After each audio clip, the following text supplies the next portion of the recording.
আমি পুরো ভাবতেই পারিনি যে হাওড়া ব্রিজে যাওয়ার পরে আমার সাথে এরকমটা হবে। কি হলো আমার সাথে এটা জানতে চাও তো পুরো ভ্লগটা দেখো, তাহলে তোমরা বুঝে যাবে। তো চলো আজকের ভ্লগটা শুরু করি।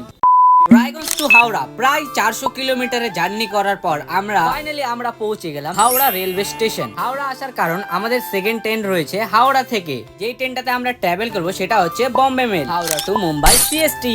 আর হ্যাঁ গাইস, তোমরা দেখছো মুম্বাই পার্ট 3। তো হ্যালো গাইস, আমার নাম ভিভু, তোমরা কম বেশি জানোই। আর আমার ইউটিউব চ্যানেলের নাম হচ্ছে ভ্লগিবি। তো মাস্ট বি তোমরা গিয়ে একবার চেক আউট করে নিও। তো কুলিক এক্সপ্রেস আমাদেরকে হাওড়াতে নামিয়ে দেওয়ার পর আমরা চলে গেলাম সোজা 23 নাম্বার প্ল্যাটফর্মে। কারণটা একবার বলছি যে আমাদের সাথে স্ক্যামটা কেন হয়েছিল। কারণ আমরা ভুল করে 21 নাম্বারের জায়গায় সোজা চলে গেছিলাম 23 নাম্বারে। যখনকার আমরা 21 নাম্বার প্ল্যাটফর্মে আসছিলাম তখনকার আমাদের সাথে এমন কিছু হয় যেটা আমি তোমাদেরকে বলতে পারবো না। সেটা জানতে হলে তোমাদেরকে কিন্তু অবশ্যই ফলো করে এবং সাবস্ক্রাইব করে পাশে থাকতে হবে। যাই হোক, আমাদের ট্রেন ছিল 7:30 আর আমিও কিছু খাইনি, এক কাপ কফি আর একটা প্যাটিস নিয়ে সেটা খেয়ে নিলাম। তবে তোমাদের জন্য একটা কোশ্চেন রয়েছে, তার আগে বলে রাখি, যদি ইন্ডিয়ান রেলওয়ে না হতো তাহলে হয়তো অনেক সমস্যা হতো আমাদের। সেটা আমি এখানে না গেলে বুঝতে পারতাম না। কারণ একটা লোকাল ট্রেনের মধ্যে এতগুলো লোক ট্রাভেল করছে যেটা না দেখলে তোমরা বিশ্বাস করবে না। পুরো স্টেশনটা একদম লোকে গিজগিজ করছে, মানে কি বলবো। যাই হোক, এবার কোশ্চেনের পালাটা। বলো তো হাওড়া স্টেশনে মোট কখানা প্ল্যাটফর্ম রয়েছে? গুগল না করে কমেন্টে এসে অ্যান্সারটা দিয়ে যাও। যাই হোক, আজকের ব্লগটা এতটুকু, দেখা হচ্ছে নেক্সট পার্টে। তো আজকের ব্লগটা ভালো লাগলে অবশ্যই সাবস্ক্রাইব করে দেওয়ার, ফেসবুক থেকে দেখলে অবশ্যই ফলো। বাই।